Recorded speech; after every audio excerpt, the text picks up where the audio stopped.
हाँ जी सुन रहा। हाँ। छोटी छोटी बैग तो और क्या? ये चार पहिए है जो ट्रक के ऐसे चिपक गई थी ऊपर की साइड।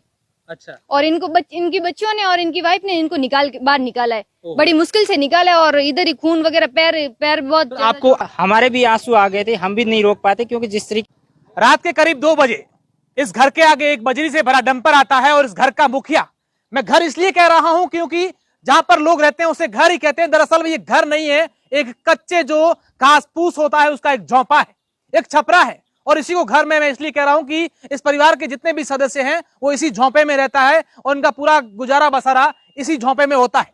इस घर का मुखिया जो है वो इसी चारपाई पर रात को 2 बजे सो रहा था क्योंकि इसके अंदर, घर के अंदर सोने की जगह नहीं है क्योंकि इसकी 5 बेटियां हैं, इसकी पत्नी गर्भवती है, सब लोग अंदर सो रहे थे, इसी छपरे में सो रहे थे और उसका घर का मुखिया जगदीश भील अपने घर के आगे इसी चारपाई पर सो रहा था। इस दरमियान रात को 2 बजे यहां से एक बजरी से भरा डंपर आता है और वो डंपर जो ब्लैक लिस्टेड है, जिसको आरटीओ ने ब्लैक लिस्टेड कर दिया था, वही डंपर जिसके पीछे पुलिस पीछा कर रही थी क्योंकि वो डंपर चालक अवैध रूप से बजरी भर करके आया था और पुलिस ने उसका पीछा किया तो पुलिस के डर से भागता भागता इस गलियों में घुस गया और गलियों में घुसा तब यहां पर सो रहे जगदीश के ऊपर वो डंपर चढ़ गया और मौके पर ही उसकी दर्दनाक मौत हो गई। आप यकीन मानिए कि इस घर का मुखिया, जिसकी 5 बेटियां, कोई बेटा नहीं, घर में कमाने वाला कोई नहीं, उसकी पत्नी गर्भवती और उस घर का मुखिया चला जाता है तो आप सोचिए उस घर पर क्या बीती होगी, इन बेटियों का क्या होगा, इन बच्चियों का क्या होगा, कैसे इस परिवार का गुजारा होगा। आप यकीन मानिए, मैं आपको एक चीज बताऊंगा, आप सुनकर ताज्जुब करेंगे कि इस घर के जो लोग हैं इनमें किसी का आधार कार्ड तक नहीं है, राशन कार्ड तक नहीं है, कोई दस्तावेज नहीं बना हुआ है। आप सोचिए कितना गरीब परिवार होगा। बना हुआ है तो वो वोटर कार्ड इसलिए बनाया गया है क्योंकि नेताओं को वोट की जरूरत होती है और वोट वोटर कार्ड के बिना नहीं दिया जाता है। मैं घर की स्थिति आपको दिखाऊंगा, लेकिन उससे पहले मैं चाहूंगा कि तमाम लोग, हालांकि इनका कोई बैंक अकाउंट नहीं है, फोन पे नंबर नहीं है, ऐसी कोई स्थिति नहीं है कि आप लोग इनको मदद कर सके।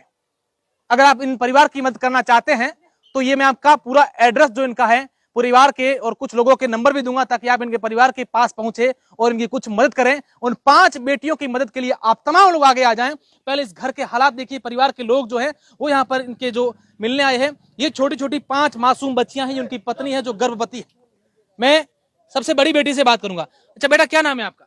मतलब लक्ष्मी। लक्ष्मी, क्या हुआ था रात को, कितने बजे की बात है और क्या हुआ था? 1 बजे हाँ। टर्बो वाला आई ऑटोमेन हाँ। एक्सीडेंट हो गया। तो पापा बाहर सो रहे था? वो क्यों? अरे छूटा था मौसम आते। जगह नहीं है मैं सोने। ये कितने बहनों होते? मैं पहुंच भाई है तारे? भाई नहीं 5 बहनों ही हो? डिलीवरी है बड़े। मम्मी रे हाँ तो हैंग अटई हुई रहा था मैं। हाँ जी सुन रहा। हाँ। छोटी छोटी बहन कही थारे? हाँ, छोटी में छोटी है। थारू कहीं ना बेटा? स्कूल जाओ थे बैंक में?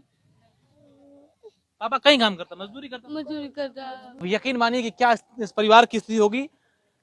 यही उनका परिवार है। मैं मेरे सहयोगी से कहूंगा वो घर का चूल्हा भी दिखा दें जो ये रात को घटना हुई उसके बाद से बंद पड़ा, इसमें कुछ भी नहीं बना है, कुछ भी नहीं पका है। छोटे छोटे मासूम बच्चे भूखे हैं, रो रो के इनके बुरे हाल हो गए हैं और भूखे ही छोटे छोटे बच्चे जो मासूम बच्चियां हैं, ये देखिए आप 5 बच्चियां जो बेटियां हैं, एक बच्ची तो बेचारी भूखी ही सो गई है।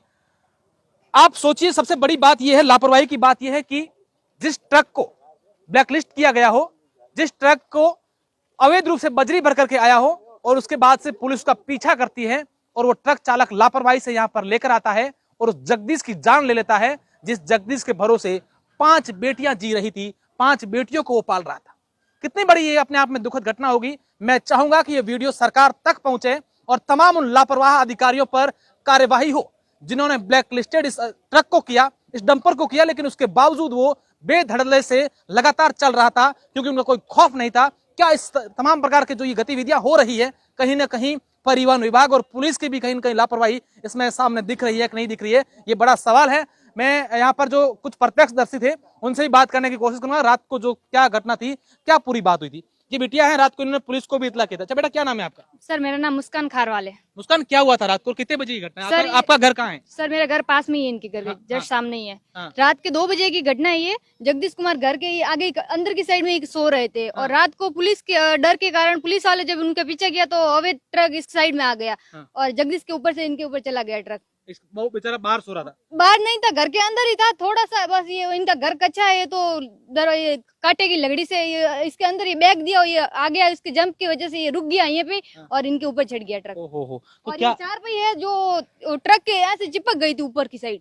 अच्छा। और इनकी बच्चियों ने और इनकी वाइफ ने इनको बाहर निकाला है, ओहो। बड़ी मुश्किल से निकाला है और इधर ही खून वगैरह, पैर बहुत तो ज्यादा चोट आप लोगों ने कब दिखा और कब यहाँ पहुंच गए थे? सर मैं तो बस 5 मिनट में ही पहुंच गई थी। मैं जब इनकी आवाज आई चिल्लाने की, जब ट्रक ये हुआ हंगामा तो वो गाड़ी छोड़ के जहाँ भागने लगा, तब यहाँ के पास में जागरण हो रही थी।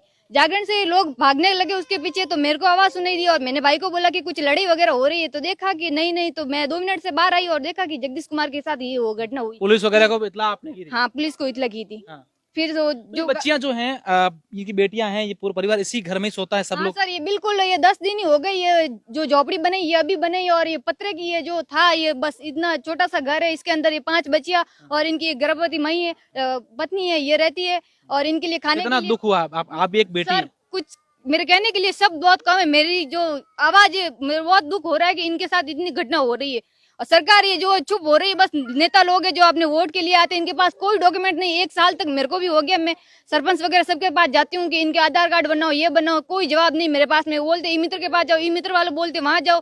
5-6 बार मैं पंचायत के अंदर निश्चित रूप से जाके आप देखिए कितनी बड़ी दुखद घटना है। यहाँ के स्थानीय पत्रकार है, मैं उनसे भी बात करूंगा, लेकिन कुछ और लोग भी हैं, उनसे भी पहले बात करूंगा। आप दुर्ग सिंह जी आइए इधर। दुर्ग सिंह, क्या घटना हुई थी? आप मोर्चरी पर भी थे, वहां पर भी थे, क्या पूरी घटना और क्या बातचीत हुई आप लोगों को? वास्तव में देखा जाए तो दिल को दहलाने वाली घटना है। और जिस तरीके से पचपदरा में देर रात जो घटना हुई, भाई जगदीश की दर्दनाक मृत्यु हुई, क्योंकि पहले भी इस तरीके की घटनाएं बालोतरा में बजरी माफियाओं ने की है, और जिस तरीके से इस परिवार के साथ में घटना घटित हुई है, ये परिवार अपने आप में लालन पालन पोषण करने में सक्षम नहीं है। इस परिवार की स्थिति देखा जाए तो वर्तमान समय में इस परिवार के जब पुलिस के लोगों से भी आप लोगों की बात हुई, क्योंकि आप लोग वहां थे, तो क्या कह रहे हैं पुलिस वाले? कौन, क्या गाड़ी थी, क्या था? पुलिस वाले कह रहे हैं कि जो डंपर का चालक है उसकी गाड़ी का कोई कर्मचारी गाड़ी चला रहा था, पर वो गाड़ी ब्लैक लिस्ट है, आरटीओ से वो गाड़ी ब्लैक लिस्ट है। और इस तरीके से अगर प्रशासन की मिलीभगती से कोई व्यक्ति इस तरीके से सरेआम बजरी का धंधा करता है तो सबसे पहले पुलिस के लोगों को उसके ऊपर कार्रवाई करनी थी। और मैं समझता हूं कि पुलिस की मिलीभगती के बगैर इस तरीके की लापरवाही, इतनी बड़ी घटना, क्योंकि ये गली है, ये कॉलोनी है, इसके अंदर बजरी का ट्रक रात को क्यों आता है? मतलब कुछ न कुछ हेराफेरी का। निश्चित रूप से आप देखिए, यही ट्रक है, जो ट्रक ने जिस चारपाई को कुचला है, मैं वो आपको दिखाऊंगा। और यहाँ पर आप देखिए कि जगदीश जो है वो यहाँ पर सो रहा था, और इतनी संकड़ी सी गली है जिसके अंदर ट्रक चालक लापरवाही से लेकर आता है और उसके बाद से यहाँ पर सो रहे जगदीश के ऊपर, इन मासूम बच्चियों के पिता के ऊपर वो ट्रक चढ़ जाता है और उसकी मौत हो जाती है। स्थानीय पत्रकार बंसी जी हैं। बंसी जी, क्या सूचना मिली थी? आप लोग यहाँ पर पहुंचे, क्या स्थिति यहाँ थी पूरी? देखिए, जब यहाँ में आए तो बहुत ही खतरनाक मंजर था। अभी वर्तमान में आपने देखा और हमने जब इसमें कवर करने के लिए आए तो रो रो कर बुरा हाल था। हमारे भी आंसू आ गए थे, हम भी नहीं रोक पाते, क्योंकि जिस तरीके का मंजर हो रहा था, क्योंकि 5 बेटियां मासूम, 2 साल से लेकर 10-12 साल की बेटी और एक जो गर्भवती महिला है। क्या पता, भगवान से हम तो यही दुआ करेंगे उनके बेटा हो, लेकिन इनके परिवार को पालने वाला कोई नहीं है। सिर्फ और सिर्फ वो जगदीश था, वो उसकी मौत हो चुकी है। और आपने भी देखा किस तरीके के हालात है, और पूरे मोहल्ले वाले इसके गवाह, इस परिवार के। जैसा बात हुई, वो कह रहे कि ये शाम को जब हमारे घर में खाना बनता है अड़ोस पड़ोसियों के, उनके घर इनके बेटे खाते हैं, तो क्या स्थिति होगी? निश्चित रूप से आप देखिए कितनी बड़ी ये दुखद घटना है। मैं चाहूंगा कि तमाम लोग एक बार इन बेटियों की मदद के लिए आगे आए, और आप लोग चाहते भी होंगे मदद करने के लिए, लेकिन कैसे करें? आप विडंबना देखिए इस परिवार के किसी भी सदस्य का आधार कार्ड नहीं, इस परिवार के सदस्य का राशन कार्ड नहीं, इस परिवार के सदस्य किसी का भी बैंक में अकाउंट नहीं। कारण यही है कि यहाँ के लोग, यहाँ के नेता ये नहीं चाहते कि इस प्रकार के लोग आगे आ जाए। इनका वोटर कार्ड बनवा दिया क्योंकि ये लोग उनको वोट दे सके, लेकिन इनकी ख्याल कौन रखेगा, ये अपने आप में बड़ा सवाल है। और इनके खिलाफ कार्यवाही होनी चाहिए। तमाम जो बातें हैं सरकार के तमाम उन लोगों तक पहुंचनी चाहिए जो इनके खिलाफ कार्यवाही करेंगे। और एक बार पुनः मैं आप लोगों से चाहूंगा कि इस वीडियो को शेयर करें, और हो सके तो इन बच्चियों की मदद के लिए आप लोग यहां पर पहुंचे। ये बाड़मेर जिले के पचपदरा जो मुख्यालय है, पचपदरा मुख्यालय में कसाईयों की बस्ती जगदीश भील का ये घर है। जगदीश भील के पिता का नाम खंगाराराम, जगदीश भील के पिता का नाम खंगाराराम है। ये इसका घर है, और घर तो क्या कहूं मैं इसको, आप देख सकते हैं कि घर कैसा है और कैसे ये आज भी इस जमाने में, जहां पर सरकार के नेता लोग, तमाम लोग दावे करते हैं कि आज हमारे देश में कोई गरीब नहीं है, हर प्रकार की सुविधा हर घर तक है। मुझे इस घर में न तो लाइट दिख रही है, न पानी का कनेक्शन दिख रहा है, न रसोई गैस नजर आ रही है, न ही कोई आवास नजर आ रहा है। बहुत बहुत शुक्रिया, धन्यवाद।